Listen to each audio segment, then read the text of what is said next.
120 ഏക്കറോളം ഉള്ള വലിയൊരു ക്യാമ്പസ്. ബാംഗ്ലൂരിന്റെ ഈ തിരക്കേറിയ ഒരു അന്തരീക്ഷത്തെ നമ്മൾ ചിന്തിക്കുമ്പോൾ നമുക്കത് അത്ര ആപ്ലിക്കബിൾ ആയിട്ടുള്ള അല്ല. അതായത് നമുക്ക് ചിന്തിക്കാൻ പറ്റാത്തൊരു കാര്യമാണ്. അത്രയും വലിയൊരു ക്യാമ്പസ് ഉള്ള ഒരു കോളേജ് ഉണ്ട്, ആചാര്യ. ആചാര്യയുടെ പേര് എല്ലാവർക്കും അറിയാം. ആചാര്യയെ പറ്റി ഒരുപാട് എൻക്വയറീസ് എന്നോട് തന്നെ ചോദിക്കാറുണ്ട്. ഞാൻ കുറച്ച് വൈകി ആചാര്യയെ പറ്റി ഒരു വീഡിയോ ചെയ്യാനായിട്ട്. സോ നമ്മൾ ഇന്ന് സംസാരിക്കാൻ പോകുന്ന ആചാര്യ കോളേജിനെ പറ്റിയിട്ടാണ്. കോളേജിന്റെ ഡീറ്റെയിൽസ്, ക്യാമ്പസ് ഡീറ്റെയിൽസ്, അതേപോലെ തന്നെ സ്പെസിഫിക് ആയിട്ടുള്ള കോഴ്സസ്, പിന്നെ അഡ്മിഷൻ പ്രൊസീജിയർ, ബാക്കിയുള്ള കാര്യങ്ങളെല്ലാം പറയും. അതിനു മുമ്പ് നിങ്ങൾക്ക് എന്റെ വീഡിയോ താല്പര്യമുണ്ട്, ഇഷ്ടമുണ്ടെങ്കിൽ ആദ്യം തന്നെ ഈ ചാനൽ ഒന്ന് സബ്സ്ക്രൈബ് ചെയ്തോളൂ. ആ കാര്യം നിങ്ങൾക്ക് ആവശ്യമായിട്ടുള്ള ഒരുപാട് കോളേജിനെ പറ്റിയുള്ള ഡീറ്റെയിൽ ഇനിയും വരുന്ന ദിവസങ്ങളിലും ഉണ്ടാവും. സോ ആചാര്യയെ പറ്റി പറയുമ്പം എനിക്ക് ആദ്യമായിട്ട് ഓർമ്മ വരുന്നൊരു കാര്യം എന്ന് പറഞ്ഞു കഴിഞ്ഞാൽ ആചാര്യ ഹബ്ബ് തന്നെയാണ്. ഒരു വലിയൊരു കോളേജ് ഇവന്റ് ആണ്. അതായത് ഒരു 1 മന്തോളം നീണ്ടിരിക്കുന്ന ഇന്ത്യയിലെ തന്നെ അല്ലെങ്കിൽ ബാംഗ്ലൂരിൽ തന്നെ ഏറ്റവും ബിഗസ്റ്റ് കോളേജ് ഇവന്റ് എന്ന് നമുക്ക് പറയാം. അത്രയ്ക്ക് അട്രാക്റ്റീവ് ആണ്. ഒരുപാട് പ്രോഗ്രാംസും കാര്യങ്ങളും അതിനെ വെച്ചിട്ടുണ്ട്. അവിടെ ഒരു ഫെസ്റ്റിവൽ, ഒരു അന്തരീക്ഷം തന്നെയാണ്. ഓക്കെ, അപ്പൊ ആചാര്യ ഹബ്ബയെ പറ്റിയിട്ടാണ് എപ്പോഴും ആചാര്യ പറയുമ്പോൾ ആദ്യം നായി വരുന്നൊരു കാര്യം. പിന്നെ ആചാര്യയിലെ ഗ്രൗണ്ട് മീൻസ് ഗ്രീനിഷ് ആയിട്ടുള്ള ഗ്രൗണ്ട് ഉണ്ട്. ഗ്രൗണ്ട് നല്ലൊരു സ്റ്റേഡിയം എന്ന് തന്നെ പറയേണ്ടി വരും. അത്ര കളിക്കാനും എടുക്കാനും ഒക്കെ ഉള്ള നല്ല സ്ഥലമുണ്ട് അവിടെ. മെയിൻ ആയിട്ടുള്ള പല ടൂർണമെന്റ്സും ഇപ്പം ഈ കൺസൾട്ടന്റുമാരുടെ ടൂർണമെന്റ്സ് സഹിതം മെയിൻ ആയിട്ടുള്ള കാര്യങ്ങളെല്ലാം നടക്കുന്ന ഒരു സ്ഥലം തന്നെയാണ്. സ്പെഷ്യലി ക്രിക്കറ്റ്, ഫുട്ബോള് എല്ലാം ഉണ്ട്. പിന്നെ മീൻസ് സ്വിമ്മിംഗ് പൂൾസ് ഉണ്ട്. അങ്ങനെ നമുക്ക് സമാധാനത്തോടിരിക്കാനുള്ള സ്ഥലങ്ങളുണ്ട്. അങ്ങനെ ആചാര്യ ക്യാമ്പസിനെ പറ്റി പറയാനാണെങ്കിൽ കുറെ കാര്യങ്ങളുണ്ട്. മെയിൻലി ഞാൻ എല്ലാ കോളേജും പറയുമ്പോഴും കോഴ്സസ് കാര്യങ്ങളൊക്കെ അങ്ങനെ സ്പെസിഫിക് ആയിട്ട് പറയുമ്പോൾ ആചാര്യെ പറ്റി പറയുമ്പോൾ ഇങ്ങനെ കുറെ കാര്യങ്ങൾ നിങ്ങൾക്ക് മെയിൻ ആയിട്ട് പറഞ്ഞു പോകേണ്ടതുണ്ട്. ഓക്കെ, പിന്നെ കോഴ്സസ് ഏകദേശം ഒരു 10-11ഓളം മീൻസ് വെറൈറ്റി ഓഫ് കോളേജസ് ഉണ്ട് ഈ ഒരു ആചാര്യ ഗ്രൂപ്പിന്റെ കീഴിൽ. ഓക്കെ, അപ്പം അതിന്റെ അണ്ടറിൽ തന്നെ നേഴ്സിംഗ് വരുന്നുണ്ട്, എഞ്ചിനീയറിംഗ് വരുന്നുണ്ട്, ബി ഫാം, അലൈഡ്, BPT, പിന്നെ ഗ്രാഫിക് ഡിസൈനിന്റെ ഇത് വരുന്നുണ്ട്, PG ലെവലുള്ള കോഴ്സിന്റെ വരുന്നുണ്ട്, MBAയുടെ വരുന്നുണ്ട്. അങ്ങനെ ഒരുപാട് തരത്തിലുള്ള കോഴ്സസ്, ഓൾമോസ്റ്റ് എല്ലാ കോഴ്സസും. അതായത് ഇല്ലാത്ത കോഴ്സുകൾ പറയുന്നതായിരിക്കും കുറച്ചൊരു എളുപ്പം. MBBS, BDS തുടങ്ങിയ പല കോഴ്സുകളും ഇല്ല. ബാക്കിയെല്ലാം സത്യം പറഞ്ഞു കഴിഞ്ഞാൽ ആചാര്യയിൽ ഉണ്ടെന്ന് തന്നെ പറയാം. പിന്നെ കോഴ്സസ് കൊടുക്കുന്ന ആ ഒരു ക്വാളിറ്റിയെ പറ്റി പറയുകയാണെന്നുണ്ടെങ്കിൽ അത്യാവശ്യം നല്ല സർട്ടിഫിക്കേഷനും കാര്യങ്ങളും ഒക്കെയാണ്. പ്രത്യേകിച്ച് എഞ്ചിനീയറിംഗിനും IT ലെവൽ കോഴ്സിനും അത്യാവശ്യം നല്ല രീതിയിലുള്ള ഒരു സർട്ടിഫിക്കേഷനും കാര്യങ്ങളും ഒക്കെ തന്നെയാണ് കൊടുക്കുന്നത്. ബാംഗ്ലൂർ യൂണിവേഴ്സിറ്റി ആണ് ഡിഗ്രിക്ക് വരുന്നത്. VTU ആണ് മീൻസ് ഇതിന് വരുന്നത്, എഞ്ചിനീയറിംഗ് കോഴ്സിന് വരുന്നത്.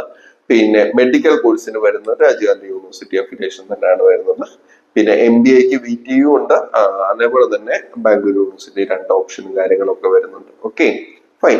അതെല്ലാം നോർമലി ആയിട്ടുള്ള സർട്ടിഫിക്കേഷൻ ആണ്. അത് കൂടാതെ ITക്ക് IBM സർട്ടിഫിക്കേഷൻ കൊടുക്കുന്നുണ്ട്. പിന്നെ BCA ഡേറ്റാ സയൻസിന് ഭയങ്കരമായിട്ട് പേര് കേട്ട ഒരു കോളേജാണ്. ഡേറ്റാ സയൻസ് ഒരു പ്രധാന ഒരു ഇത് തന്നെയാണ്. ഏറ്റവും പെട്ടെന്ന് തന്നെ സീറ്റ് തീരുന്നത്, അത്ര ഡിമാൻഡഡ് ആയിട്ടുള്ള ഒരു ഇതാണ്. പിന്നെ മീൻസ് IBM ഒറിജിനൽ ആയിട്ട് കൊടുക്കുന്ന കോളേജുകളിൽ മാത്രമേ ഞാൻ എന്റെ വീഡിയോയിൽ പറയാറുള്ളൂ.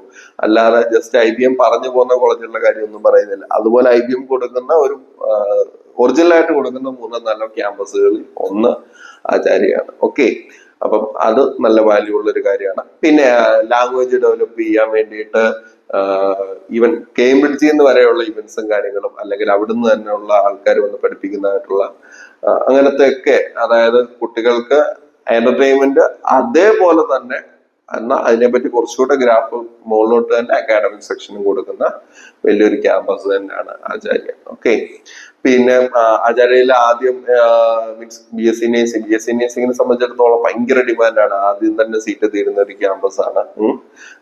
ഡൊണേഷനൊക്കെ കൊടുത്ത്, മെഡിക്കൽ കോളേജ് അല്ലാണ്ട് കൂടെ ഡൊണേഷനൊക്കെ വെച്ചിട്ട് തന്നെയാണ് മീൻസ് ആചാര്യയിൽ അഡ്മിഷൻ കയറുന്നത്. അത്രയ്ക്ക് പിടി ആണ് BSc നഴ്സിംഗിന്റെ കേസിൽ. അതേ ഓപ്ഷൻ അലൈഡ് കോഴ്സിനും ഡിഗ്രിക്കും ഒക്കെ വരുന്നുണ്ട്. അപ്പം അന്നേരം തന്നെ മീൻസ് ഇപ്പൊ തന്നെ ഓൾറെഡി നമുക്ക് അഡ്മിഷൻ എടുക്കാൻ പറ്റും. അതാണ് ഏറ്റവും വലിയ അട്രാക്ഷൻ. കാര്യം +1 മാർക്ക് വെച്ചിട്ട് തന്നെ നമുക്ക് ആപ്ലിക്കേഷൻ ഇട്ട് വളരെ സ്മൂത്ത് ആയിട്ടുള്ള അഡ്മിഷൻ പ്രൊസീജിയറും കാര്യങ്ങളേ ഉള്ളൂ. അത് നിങ്ങൾക്ക് ഡീറ്റെയിൽ ആയിട്ട് ഇപ്പൊ കോൺടാക്ട് ചെയ്യുകയാണെങ്കിൽ ഞാൻ പറഞ്ഞുതരാം. അതായത് വെറുതെ ഇപ്പം അഡ്മിഷൻ ചെയ്യാൻ പറ്റും, പലർക്കും ചെയ്യാൻ പറ്റും.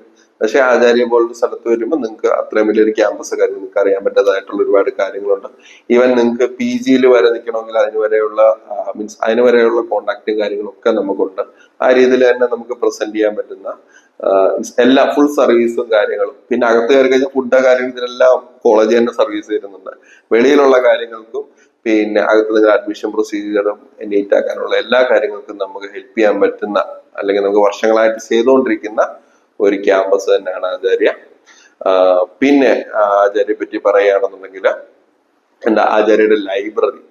അത് ലൈബ്രറി എന്താ ഇത്ര പറയാനെന്ന് എല്ലാവരും ചോദിക്കും. പക്ഷെ ഇന്ത്യയിലെ തന്നെ ഏറ്റവും വലിയ ഒരു ടെക്നോളജി എനാബിൾഡ് ലൈബ്രറി എന്ന് പറയേണ്ടി വരും. അതായത് നമ്മളിപ്പോ അതിനകത്ത് കയറുന്നത് എല്ലാം ഒരു ഔട്ട്സൈഡ് എവിടെയെങ്കിലും ചെന്ന് കയറി ചെല്ലുന്നതാണോ എന്ന് നമുക്ക് ഫീൽ ചെയ്യും. അതായത് ലൈബ്രറി കയറാൻ താല്പര്യം ഇല്ലാത്തവരെ പോലും ഞാൻ പല കോളേജുകളിലും പോകുമ്പോൾ ശ്രദ്ധിച്ചിട്ടുണ്ട്, ലൈബ്രറിയിൽ അങ്ങനെ ആൾക്കാരും കാര്യങ്ങളും ഒന്നും കാണത്തില്ല. പക്ഷെ ആചാര്യ ചെല്ലുകയാണെങ്കിൽ അത്യാവശ്യം ആൾക്കാരുണ്ടാവും. കാര്യം അത്രയും ഒരു ടെക്നിക്കലി നമ്മളെ റീഡിങ്ങിലോട്ട് ഡൈവേർട്ട് ചെയ്യുന്ന ഒരു ലൈബ്രറിയാണ്. അതായത് നമ്മളകത്തോട്ട് കയറുന്നത് തന്നെ ഒരു ടെക്നിക്കലി പ്രോസസ് ത്രൂ ആണ്. അത് നിങ്ങൾക്ക് അവിടെ ചെല്ലുമ്പോൾ മനസ്സിലാവും. ബാക്കി എല്ലാ കാര്യങ്ങളിലും കൂടുതൽ ജീവനക്കാരെ ഒഴിവാക്കിയിട്ട് ടെക്നോളജി എനാബിൾഡ് ചെയ്ത് അതിലേക്കൂടെ തന്നെ എന്നാൽ റീഡിങ്ങിനെ കൂടുതൽ എൻകറേജ് ചെയ്യുന്ന രീതിയിലാണ് അവർ സെറ്റ് ചെയ്യുന്നത്. അത് വലിയൊരു സന്ദേശം തന്നെയാണ്. കാര്യം റീഡിങ്ങിന്റെ ഒരു ഇമ്പോർട്ടൻസും കാര്യങ്ങളും ഒക്കെ ഈ ടെക്നിക്കൽ വേൾഡിൽ തന്നെ അതിന്റെ സാങ്കേതിക വിദ്യകൾ ഉപയോഗിച്ച് നമ്മളെ എൻകറേജ് ചെയ്യുന്നു എന്ന് പറയുന്നത് വലിയൊരു കാര്യം തന്നെയാണ്. ആ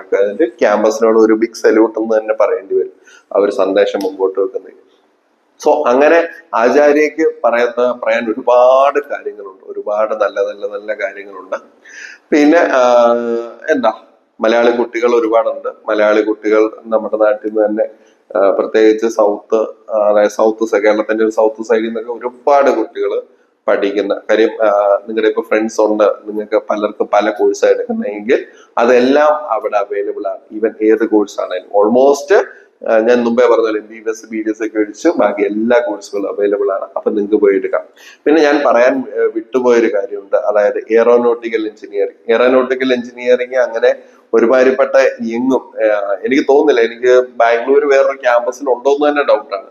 അപ്പം അത്തരത്തിലൊക്കെ ചിന്തിക്കുമ്പം ടോപ്പായിട്ടുള്ള ഒരു ഓപ്ഷൻ തന്നെയാണ്. മീൻസ് എയറോനോട്ടിക്കലിനാണെങ്കിൽ കൂടി അത്രയും വലിയൊരു കോഴ്സും അവിടെ എനാബിൾഡ് ആണ്. അതും നമുക്ക് പഠിക്കാൻ പറ്റും. ഓക്കെ, അപ്പം ആചാര്യെ പറ്റി പറയാൻ ഇങ്ങനെ പറഞ്ഞുകൊണ്ടേ ഇരിക്കണം. കുറെ അധികം കാര്യങ്ങളുണ്ട്. അപ്പൊ നിങ്ങൾക്ക് ഏകദേശം കോഴ്സിനെ പറ്റിയിട്ടും അതേപോലെ തന്നെ മീൻസ് കോളേജിന്റെ ഒരു ക്യാമ്പസിനെ പറ്റിയിട്ടും ഞാൻ ഇവിടെ ഇരുന്നുകൊണ്ട് തന്നെ അതിന്റെ ഒരു പിക്ചറൈസേഷൻ തന്നിട്ടുണ്ട്. നിങ്ങൾക്ക് അതൊക്കെ ഓക്കെ എന്നറിയാം. ഈ വീഡിയോയ്ക്കകത്ത് തന്നെ അതിന്റെ കുറച്ച് ഭാഗങ്ങളും കാര്യങ്ങളൊക്കെ കാണിക്കും. Okay, fine. പിന്നെ നിങ്ങൾക്ക് ഈ കോളേജ് കാണാൻ താല്പര്യം ഉണ്ടെങ്കിൽ നമ്മളെ കോണ്ടാക്ട് ചെയ്താൽ മതി. നമ്മൾ നിങ്ങളെ കൊണ്ടുപോയി ഈ ക്യാമ്പസ് കാണിച്ചിരിക്കും. ഇതെങ്ങനെയൊക്കെയാണ് ഇതിന്റെ കാര്യങ്ങൾ നിങ്ങൾ ജസ്റ്റ് ബാംഗ്ലൂരോട്ടൊന്ന് കയറിയാൽ മാത്രം മതി. ബാക്കി എല്ലാ കാര്യങ്ങൾക്കും നമ്മൾ കൂടെ ഉണ്ടാവും. നമ്മൾ നിങ്ങളെ അസിസ്റ്റ് ചെയ്ത് ക്യാമ്പസ് മൊത്തം കാണിച്ചിരിക്കും. ഓക്കെ, അപ്പം ആ ഒരു ഇതിന് നമ്മുടെ ടീം സജ്ജമാണ്. കാര്യം നമുക്ക് അത്രയും പ്രിയപ്പെട്ട ഒരു ക്യാമ്പസ് തന്നെയാണ്. പിന്നെ അതേപോലെ തന്നെ നിങ്ങൾക്ക് ഇതിന്റെ അഡ്മിഷൻ പ്രൊസീജിയർ ഇനി കാണാതെ തന്നെ നിങ്ങൾക്ക് ഇതിന്റെ വീഡിയോസ് ഓൾറെഡി നമ്മൾ ആഡ് ചെയ്യുന്നുണ്ട്. നിങ്ങൾക്ക് ഇപ്പൊ മീൻസ് അങ്ങനെ തന്നെ വേണമെങ്കിൽ കാണാവുന്നേ ഉള്ളൂ. നിങ്ങൾക്ക് മീൻസ് അഡ്മിഷൻ പ്രൊസീജിയർ ഉണ്ടെങ്കിൽ ഒരു 5 മിനിറ്റത്തെ കാര്യമുള്ളൂ. അത് ഓൺലൈൻ ത്രൂ തന്നെ നമുക്ക് ചെയ്യാം. നിങ്ങൾക്ക് ഡയറക്റ്റ് കാര്യങ്ങൾ പേയ്മെന്റ്സ് എല്ലാം ചെയ്യാം. അതിനകത്തൊന്നും ഒരു പ്രശ്നമില്ല. അതിന്റെ എല്ലാ ഗൈഡൻസും തരാം. നിങ്ങൾക്ക് അവിടെ വന്നിട്ടുള്ള പ്രൊസീജിയർ കാര്യങ്ങൾ അതേപോലെ തന്നെ നിങ്ങൾക്ക് PG വേണോ അല്ലെങ്കിൽ നമ്മുടെ സ്വന്തം PG കാര്യങ്ങളെല്ലാം ഉണ്ട്. അങ്ങനെ ഫുൾ സർവീസിന് നമ്മൾ കൂടെ ഉണ്ടാവും. ഓക്കെ, പിന്നെ അവിടെ തന്നെ പഠിച്ച ഒരുപാട് സ്റ്റുഡൻസ് നമ്മുടെ കൂടെ തന്നെ ഉണ്ട്, നമ്മുടെ ടീമിൽ തന്നെ ഉണ്ട്. ഓക്കെ, അപ്പം നിങ്ങൾക്ക് ആചാര്യയിലേക്ക് സ്വാഗതം. എന്തെങ്കിലും കൂടുതലായിട്ട് അറിയാനോ അല്ലെങ്കിൽ ഡൗട്ടോ കാര്യങ്ങളോ ഉണ്ടെങ്കിലും നിങ്ങൾ ധൈര്യപൂർവ്വം ചോദിച്ചോളുക. എന്നെ കോണ്ടാക്ട് ചെയ്യാനുള്ള എല്ലാ ഡീറ്റെയിൽസും നിങ്ങൾക്ക് തരുന്നുണ്ട്. അത് നിങ്ങളുടെ കൺവീനിയൻസ് ആണ്. WhatsApp, call, Facebook, Instagram, anything എല്ലാത്തിനും നമ്മുടെ അക്കൗണ്ടും കാര്യങ്ങളും ഉണ്ട്. നിങ്ങൾ സബ്സ്ക്രൈബ് ചെയ്യുക, ചാനൽ സബ്സ്ക്രൈബ് ചെയ്യുക. അതേപോലെ തന്നെ കോണ്ടാക്ട് ചെയ്യണമെങ്കിൽ കോണ്ടാക്ട് ചെയ്യുക. അതും അല്ലെങ്കിൽ നിങ്ങൾക്ക് കമന്റ് സെക്ഷനിൽ വേണമെങ്കിൽ ചോദിക്കാം. കൃത്യമായിട്ടുള്ള മറുപടിയും കാര്യങ്ങളും അതിനകത്ത് നമ്മൾ തരുന്നതാണ്. പിന്നെ നിങ്ങൾക്ക് അടുത്ത വീഡിയോയിൽ കുറച്ചുകൂടെ വെറൈറ്റി ആയിട്ടുള്ള വേറൊരു ക്യാമ്പസുമായിട്ട് ഞാൻ ഉടനെ എത്തും. സോ ഈ വീഡിയോ ഇഷ്ടപ്പെട്ടിട്ടുണ്ടെങ്കിൽ ലൈക്ക് ചെയ്യുക, സബ്സ്ക്രൈബ് ചെയ്യുക. വീണ്ടും കാണുമ്പോഴേക്കും നന്ദി, നമസ്കാരം.